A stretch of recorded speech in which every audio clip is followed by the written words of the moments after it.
জেলা স্কুল মাঠের আজকের এই বিশাল কর্মী সম্মেলনের সম্মানিত সভাপতি, বাংলাদেশ জামাত ইসলামী ঠাকুরগাঁও জেলা শাখার আমির জনাব অধ্যাপক বেলাল উদ্দিন, মঞ্চে বসা অন্যতম বিশেষ অতিথি বাংলাদেশ জামাত ইসলামীর অ্যাসিস্ট্যান্ট সেক্রেটারি জেনারেল, রাজশাহী বিশ্ববিদ্যালয়ের সিনেট সদস্য, বাংলাদেশ ইসলামী ছাত্র শিবিরের সাবেক কেন্দ্রীয় সভাপতি জনাব মৌলানা রফিকুল ইসলাম খান, অন্যতম বিশেষ অতিথি বাংলাদেশ জামাত ইসলামীর অ্যাসিস্ট্যান্ট সেক্রেটারি জেনারেল, নির্বাহী পরিষদের সদস্য জনাব মৌলানা আব্দুল হালিম, আঞ্চলিক, জেলা এবং স্থানীয় নেতৃবৃন্দ, বন্ধু সংগঠনের নেতৃবৃন্দ, উপস্থিত সহকর্মী বন্ধুগণ, বিভিন্ন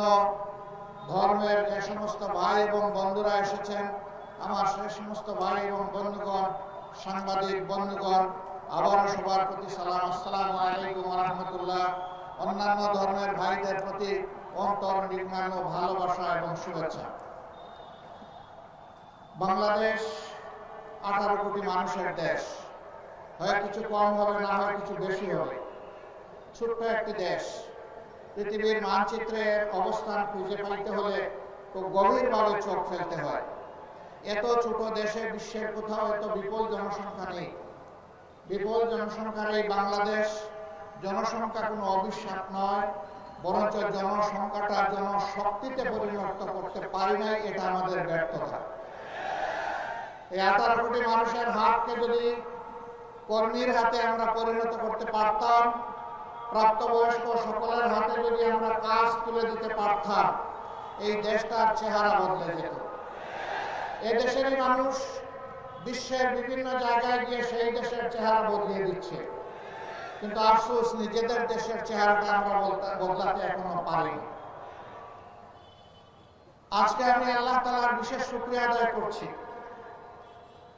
যে হাজারো নিষ্পেষণ, নির্যাতন, জুলুম, খুন, গুম, ধর্ষণ, লুণ্ঠনের তাণ্ডব চালানোর পর 17.5 বছর পরে বাংলাদেশের মানুষ একটু স্বস্তিতে শ্বাস নিতে পারছে।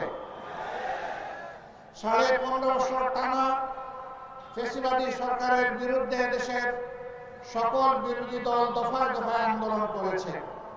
এই আন্দোলন করতে গিয়ে অনেক মূল্যবান জীবন ঝরে গিয়েছে।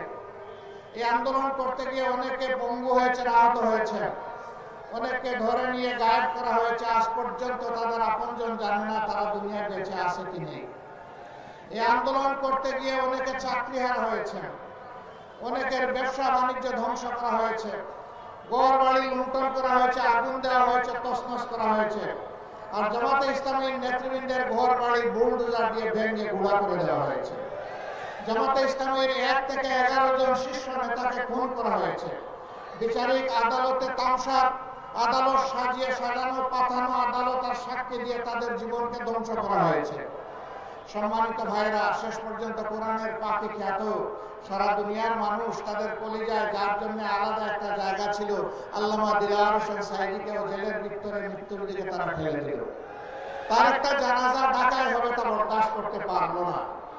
শেষ পর্যন্ত তাকে জোর করে পিরোজপুরে পাঠিয়ে দেওয়া হলো। সেখানে সেনাবাহিনী, বিজিবি, পুলিশ, র্যাব, আনসার সব কিছু দিয়ে চতুর্দিক থেকে ঘেরাও করে মানুষের স্রোত ঠেকানোর চেষ্টা করা হলো। তুমুল বর্ষণমুখর দিনে মানুষের স্রোত কেউ ঠেকাইতে পারেনি। সেখানে লক্ষ মানুষ বৃষ্টির পানির সাথে নিজেদের চোখের পানি দিয়ে তাদের প্রিয় মানুষকে দুনিয়া থেকে বিদায় দিয়েছে। জানাজায় শরীক হয়েছে, তার জন্য কেঁদেছে, আল্লাহর দরবারে মাগফিরাতের দোয়া করেছে, তার মর্যাদা বৃদ্ধির দোয়া করেছে। আল্লাহ যেন তাকে শহীদ হিসেবে কবুল করেন সেই দোয়া করেছে। এই শীর্ষ 11 জন নেতা, তাদের সহকর্মীবৃন্দ এবং অন্যায়ভাবে যাদেরকে এই দেশে হত্যা করা হয়েছে, যারা ঈমান নিয়ে বিদায় নিয়েছেন, আল্লাহর দরবারে দোয়া করে আল্লাহ তাদের সকলকে শহীদ হিসেবে কবুল করুন। বিশেষ করে 24-এর এই আন্দোলন, যা 1 জুলাই থেকে শুরু হয়ে 36 জুলাই এসে শেষ হয়েছে, এই আন্দোলনে যারা বুক পেতে দিয়েছিল, বুক পেতে দিয়ে বলেছিল বুকের ভিতরে তুমুল ঝড়, বুক পেতেছি গুলি কর। বুক পেতে দাঁড়িয়েছিল খোলা অস্ত্রের মুখে, গুলির মুখে, সংকোচ করেনি জীবন দিতে। একজন মন্ত্রীকে এক পুলিশ অফিসার তখন বলেছিলেন, স্যার একটা মারি একটাই পড়ে, এরপরে 4 জন দাঁড়িয়ে যায়, 10 জন দাঁড়িয়ে যায়। এটা সেই দেশ। আলহামদুলিল্লাহ, আমরা গর্বিত। আল্লাহ তাআলা আমাদের বুকে, কুলে, উদরে, মায়েদের পেটে এই ধরনের বীরের জন্ম দিয়েছেন বাংলাদেশে। আলহামদুলিল্লাহ, আমরা আমাদের এই বীর সন্তানদের জন্য গর্বিত। আমাদের অন্তরে তাদের ভালোবাসার একটা বিছানা তৈরি হয়ে গিয়েছে। আমরা তাদেরকে শ্রদ্ধা করি। জাতিকে জালিমের অক্টোপাস থেকে মুক্ত করার জন্য তারা যে উদ্যোগ জীবন বাজি রেখে নিয়েছিল, তার জন্য আমরা তাদের কাছে কৃতজ্ঞ।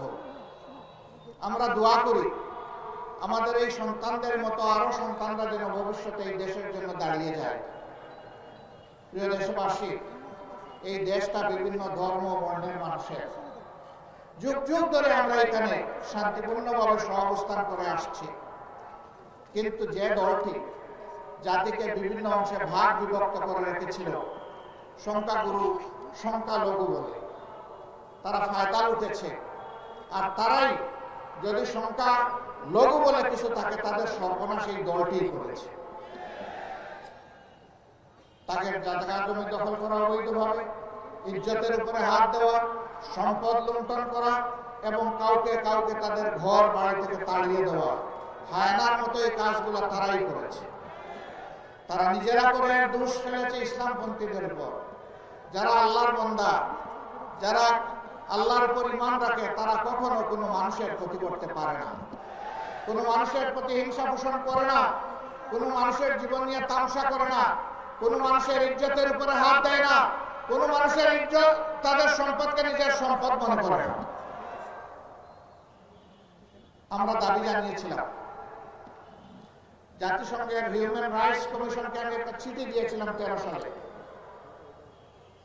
যে আমাদের বিরুদ্ধে যে অভিযোগগুলো দেওয়া হয়, আমরা তার তদন্ত দাবি করছি। এই তদন্ত করবে জাতিসংঘ। আমরা সর্বাত্মক সহযোগিতা করব। আমরা চাই 72-এর 10 জানুয়ারি থেকে শুরু করে 24-এর, এখন নতুন করে আবার বলছি, 24-এর 5 আগস্ট পর্যন্ত, এমনকি আজকের দিন পর্যন্ত বাংলাদেশে এরকম যতগুলো অঘটন ঘটেছে তার সুষ্ঠু তদন্ত হোক, তার শ্বেতপত্র জাতির সামনে প্রকাশ করা হোক। সেই শ্বেতপত্রে আমি ব্যক্তিটি যদি কালো বলে চিহ্নিত হই, দুষ্কৃতিকারী বলে চিহ্নিত হই, আমাকেও যেন ক্ষমা করা না হয়। আমরা দেখতে চাই এরা কারা, কারাই জাতির সর্বনাশ করে, সংখ্যাগুরু এবং সংখ্যালঘুর মারামারি লাগিয়ে দিয়ে। সম্মানিত ভাইরা, এবারকার এই পরিবর্তন বিপ্লব গণ অভ্যুত্থানের পরে 4 দিন বাংলাদেশে কোনো সরকার ছিল না। পুলিশ ফাংশন করে নাই, বিজিবি ঘর থেকে বের হয় নাই, আর্মিরা শুধুমাত্র গাড়ির উপরে তারা মহড়া দিয়েছে। কিন্তু আল্লাহ শুকরিয়া, বাংলাদেশে এই 4 দিন বড় কোনো অঘটন ঘটে নাই। কারণ এই দেশের মানুষ দেশকে ভালোবাসে, মানুষকে ভালোবাসে। এই জন্য এই দেশের প্রত্যেকটা মানুষ ছিল এই 4 দিন সরকার। তারা সরকারের দায়িত্ব সবাই পালন করেছে যার যার জায়গা থেকে। জামাত ইসলামী, অন্যান্য ইসলামী দল, মাদ্রাসার ছাত্র, অন্যান্য দেশপ্রেমিক দল সেই 4 দিন সমস্ত মন্দির, মঠ, প্যাগোডা, চার্চ সবগুলো পাহারা দিয়েছে, যাতে কোনো জায়গায় কোনো অঘটন না ঘটে। এরপরে দুর্গাপূজা যখন আসলো, একটি গোষ্ঠী বাংলাদেশকে অস্থির করার চেষ্টা করলো। আমরা আমাদের হিন্দু ধর্মের ভাইদেরকে আশ্বস্ত করে বললাম, পূজা আপনারা নির্বিঘ্নে করবেন, আপনাদের পাশে থেকে আমরা পাহারাদারি করব। তারা তাদের পূজা করেছেন, আমরা নিরাপত্তা যতটুকু পারি তাদের পাশে থেকে করেছি। আবার যে জায়গাটায় তারা প্রয়োজন মনে করেন নাই, ওখানে আমরা যাই নাই। যেখানে তারা প্রয়োজন মনে করেছেন আমরা সেখানে গিয়েছি, প্রশাসনকে সহযোগিতা করেছি। তবে আমরা চাই না নির্দিষ্ট কোনো ধর্মাবলম্বীদের তার একটা উৎসব আসবে, একটা অনুষ্ঠান আসবে, সেই উপলক্ষে তাদেরকে পাহারা দিতে হবে, এটা আমরা চাই না। যদি বাংলাদেশে মসজিদ পাহারা দেওয়ার দরকার না হয়, মন্দিরও পাহারা দেওয়ার দরকার হবে না। আমরা সেই সামাজিক নিরাপত্তা বলয় দেখতে চাই। আমার সম্মানিত ভাইরা, মুক্তিযুদ্ধের পক্ষের বিপক্ষের অনেক আওয়াজ, গুঞ্জন, অনেক বিভক্তির কথা অনেক বিষ ছড়ানো কথা আমরা শুনেছি। আমি প্রশ্ন করতে চাই, যারা এই চেতনার কথা বলেন, সর্বশেষ ঘটনা এবারকার মহান বিজয় দিবসে ভারতের প্রধানমন্ত্রী এটাকে ভারতের বিজয় দিবস দাবি করে টুইট করেছেন এবং তিনি তার দেশের সৈনিকদেরকে, দেশবাসীকে তিনি অভিনন্দন জানিয়েছেন। একটা শব্দ তিনি বাংলাদেশ নামে উচ্চারণ করেননি। আপনাদের চেতনা কোথায় ছিল? এই বিজয় কি বাংলাদেশের না ভারতের? আপনারা বলুন, এই বিজয় বাংলাদেশের না ভারতের? বাংলাদেশের যদি বিজয় হয়ে থাকে আর ভারতের প্রধানমন্ত্রী যদি এই বিজয় তাদের বলে দাবি করে, আপনারা চুপ কেন? আপনাদের চেতনা কোথায় যায় তখন? সীমান্তে যখন ফেলানির লাশ ঝুলে থাকে, আপনাদের চেতনা তখন কোথায় থাকে? দিনের পর দিন যখন নিরীহ মানুষকে বর্ডারে হত্যা করা হয়, তখন আপনাদের মুখ দিয়ে আওয়াজ বের হয় না। বরঞ্চ আপনাদের এক সময় পররাষ্ট্রমন্ত্রী বলেছিল, সীমান্তে যারা বাংলাদেশি মারা যায় তারা দুষ্কৃতিকারী। লজ্জা, জাতীয় লজ্জা। আপনারা এই দেশের মন্ত্রী হয়ে ভিন্ন দেশের গান গান, কারণ আপনাদের মাথা অন্য জায়গায় আপনারা বন্ধ রেখেছেন।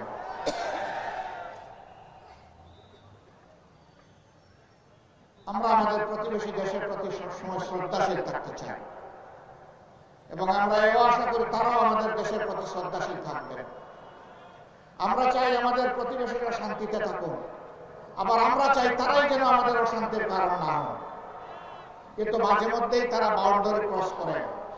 বাংলাদেশের মসনদে কে বসবে, কে কার সাথে জোট বাঁধবে, কে সরকার গঠন করবে, তারা বাংলাদেশে এসে তরকারিতে লবণ দেয়। আমরা আগামীতে আমাদের তরকারিতে আর কাউকে লবণ দিতে দেখতে চাই না। আমাদের তরকারি আমরা পাকাবো। বাংলাদেশের মানুষ ঠিক করবে এখানে কে ক্ষমতায় আসবে আর কে ক্ষমতায় আসবে না। সম্মানিত ভাইরা, তিনটা নির্বাচন গেল, তাদের কার্যকালে, তাদের মেয়াদকালে গায়ের জোরে যেভাবেই হোক ক্ষমতায় ছিল, সেই সময়টা এদেশের আপামর জনগণ ভোট দিতে পারেনি। বিশেষ করে এখন যাদের বয়স 26 বছর হয়েছে, তারা তিনটি নির্বাচনে একটা ভোট দেওয়ার সুযোগ পায়নি। কেন? যুব সমাজকে বাদ দিয়ে আমার দেশ চলবে? এদেশের উন্নয়ন অগ্রগতি হবে? কখনো না। শেষ পর্যন্ত যুব সমাজের সমস্ত অধিকার কেড়ে দেওয়া হলো। ছাত্রদের হাতে সার্টিফিকেট ধরিয়ে দেওয়া হয়, কিন্তু চাকরি এবং কাজ তাদের কপালে জুটে না। কোটার চক্রান্তে বন্দী করে তাদের কপাল কিসমত হাইজ্যাক করে নিয়ে যাওয়া হলো। তারা এর জন্য রাস্তায় নামলো অধিকার আদায়ের জন্য। ছোট্ট একটি দাবি, সেই দাবিটাকে পুরোনা কায়দায় হেলমেট এবং মুগট দিয়ে দমন করার চেষ্টা করা হলো। গুলি চালানো হলো, শেষ দিন পর্যন্ত মানুষের বুকে গুলি চালানো হলো। কম বেশি 2000-এর মতো বুকের দম কেড়ে নেওয়া হলো। আমরা আল্লাহর দরবারে দোয়া করি আল্লাহ তাদেরকে শহীদ হিসেবে কবুল করুন, তাদের পরিবারকে আল্লাহ তাআলা সবর ইখতিয়ার করার তৌফিক দান করুন। 34,000 ছেলে মেয়েকে কঠিন ভাবে আক্রমণ করে, আহত করে, তাদেরকে পঙ্গু করে দেওয়া হয়েছে। 500-র অধিক দুই চোখে দেখে না, 750-র অধিক এক চোখ হারিয়েছে। এই 500-র বাইরে এরা কত হাজার পা হারিয়েছে, হাত হারিয়েছে, আল্লাহ ভালো জানেন। সেই হিসাব আমরা এখনো করতে পারি। নির্মম ভাবে তাদের উপর আক্রোশ তারা হয়েছে। তারা তো ক্ষমতার প্রতিদ্বন্দ্বী হয়ে রাস্তায় নামেনি, তারা একটা অধিকার চেয়েছে। কিন্তু শেষ পর্যন্ত আল্লাহর ইচ্ছা, তাদের একটি অধিকারের সাথে জনগণের সমস্ত অধিকারের জন্য তারা লড়াই শুরু করল এবং সেই লড়াইয়ে আল্লাহ তাআলার সাহায্য নেমে আসলো। আল্লাহ তাআলা বাংলাদেশের জনগণকে উপহার দিলেন শান্তি এবং স্বাধীনতা, যার কারণে আজকে আমরা কথা বলতে পারছি। এইরকম ময়দানে গত 15.5 বছর আপনারা কোন দলকে দেখেছেন? আওয়ামী লীগও নামে নাই। আওয়ামী লীগও নামে নাই। কেন নামে নাই জানেন? একা খালি মাঠে তো আর খেলা চলে না, সেই মাঠে আর কোনো প্লেয়ার নাই, তারাই একা। অবশ্যই এটাও ঠিক, 14 নির্বাচনে 154টি আসন তারা দখল করেছিলেন বিনা প্রতিদ্বন্দ্বিতায়। 18 নির্বাচন করেছেন রাতের বেলা, মিডনাইট ইলেকশন। আর 24-এর ইলেকশন করেছেন আমি আর দামি। একদিকে আওয়ামী লীগের ক্যান্ডিডেট, আরেকদিকে আওয়ামী লীগের নিউট্রাল ক্যান্ডিডেট, স্বতন্ত্র ক্যান্ডিডেট। কি হাস্যস্কর ব্যাপার! এই সরকার ছিল দামি সরকার। আলহামদুলিল্লাহ, দামি সরকার হওয়ার কারণে সামান্য একটু ফুতেই উড়ে গেছে সরকার।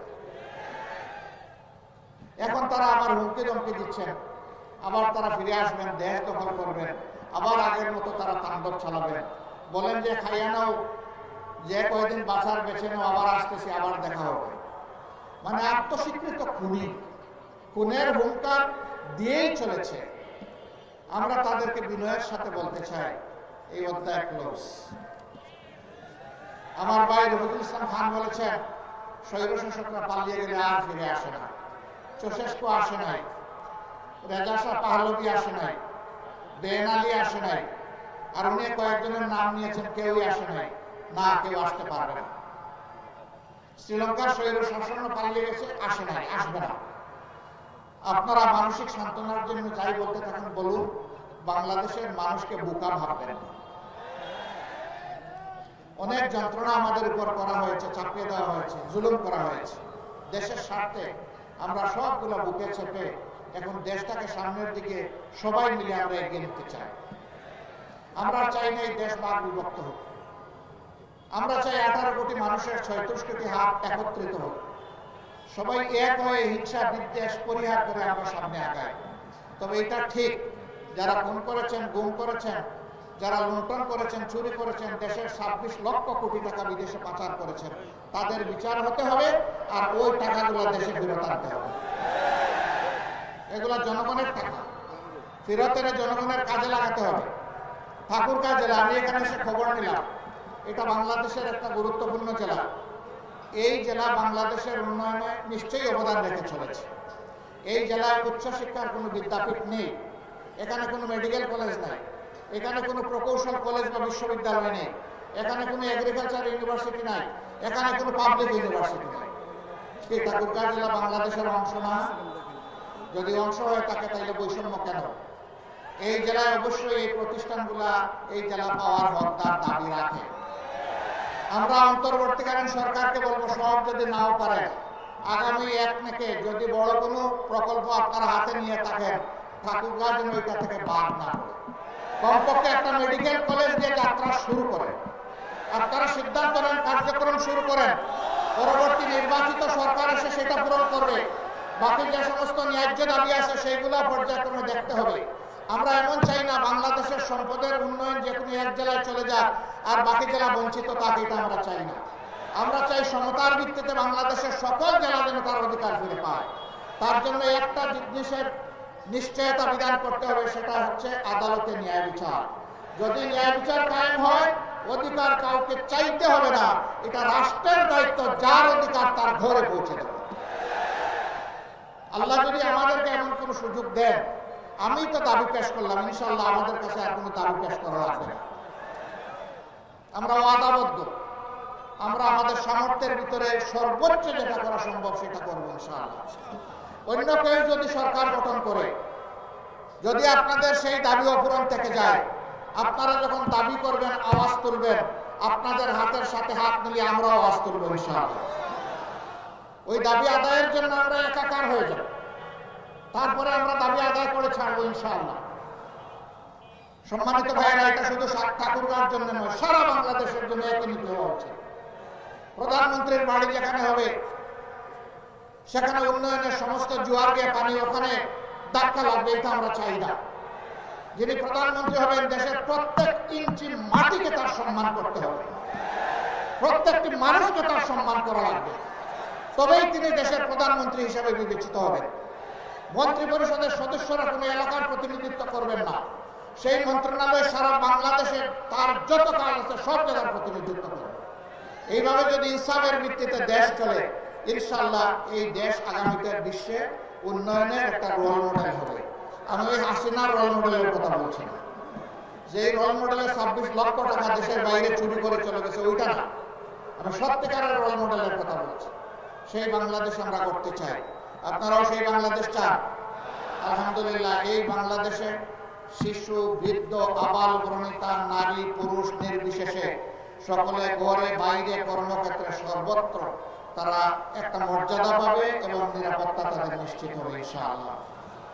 এই বাংলাদেশ গঠনের জন্য আমাদেরকে আরো অনেক ত্যাগ স্বীকার করতে হবে। আপনারাও কি সেই ত্যাগ স্বীকার করতে প্রস্তুত? শিওর? বুঝে শুনে হাত তুলেছেন, আওয়াজ দিচ্ছেন? মোবারকবাদ। সংগ্রাম আমাদের শেষ হয়নি। আমাদের সন্তানরা এখনো স্লোগান দিচ্ছে, আবু সাইদ মুগ্ধ, শেষ হয়নি যুদ্ধ। আমাদের যুদ্ধ মানবতার মুক্তি অর্জিত না হওয়া পর্যন্ত চলবে ইনশাআল্লাহ। আমরা একটা বৈষম্যহীন দেশ চাই, চাঁদাবাজ মুক্ত দেশ চাই, অবৈধ দখলদার মুক্ত দেশ চাই, দুর্নীতি মুক্ত দেশ চাই, ঘুষ মুক্ত দেশ চাই এবং একটা সাম্যের বাংলাদেশ আমরা চাই, একটা মানবিক বাংলাদেশ চাই। সেই মানবিক বাংলাদেশের জন্য আমরা ইনশাআল্লাহ কাঁধে কাঁধ মিলিয়ে, হাতে হাত মিলিয়ে আমরা সামনের দিকে এগিয়ে যাবো। আল্লাহ আমাদেরকে কবুল করুন। আমরা বাংলাদেশ জামাতে ইসলামী আপনাদের কাছে বিশেষ অনুরোধ রাখতে চাই, আমাদেরকে যদি জনগণের কল্যাণে কাজ করতে দেখেন, দেশের কল্যাণে কাজ করতে দেখেন, দিনের কল্যাণে কাজ করতে দেখেন, আমরা যেন আপনাদের একটু ভালোবাসা পাই, আমরা যেন আপনাদের একটু দোয়া পাই, আপনাদের একটু সহযোগিতা পাই, ন্যায়সঙ্গত কাজে আপনাদেরকে যেন পাশে পাই, আপনাদেরকে যেন সাথে পাই। যদি কোনো অন্যায় করতে দেখেন, আপনাদের পক্ষ থেকে যেন প্রতিবাদের আওয়াজ ওঠে, আপনারা যেন আমাদের সমালোচনা করেন, আপনারা যেন আমাদেরকে টান দিয়ে সোজা করেন। যদি আপনাদের এই গঠনমূলক সমালোচনা আর যদি দোয়া ভালোবাসা আমাদের সাথে থাকে, আমরা অঙ্গীকারবদ্ধ আল্লাহ তাআলার হুকুম হলে, জনগণের ভালোবাসা এবং সমর্থন পেলে আমরা একটি সাম্যের বাংলাদেশ উপহার দেব ইনশাআল্লাহ। আল্লাহ রাব্বুল আলামিন আপনারা যে কষ্ট করে এসেছেন এর জন্য তার উত্তম যাজা দান করুন। এই ঠাকুরগাঁর ন্যায়সঙ্গত দাবিগুলো আদায়ে আমরা যেন ঐক্যবদ্ধভাবে সবাই কাজ করতে পারি সেই তৌফিক দান করুন। দেশের উন্নয়নে আমরা যেন যার যার জায়গা থেকে সর্বাত্মক অবদান রাখতে পারি সেই তৌফিক আল্লাহ তাআলা আমাদেরকে দান করুন। আল্লাহ হাফেজ। বাংলাদেশ জিন্দাবাদ। বাংলাদেশ জামাতে ইসলামী জিন্দাবাদ। আসসালামু আলাইকুম ওয়া রাহমাতুল্লাহি ওয়া বারাকাতুহু।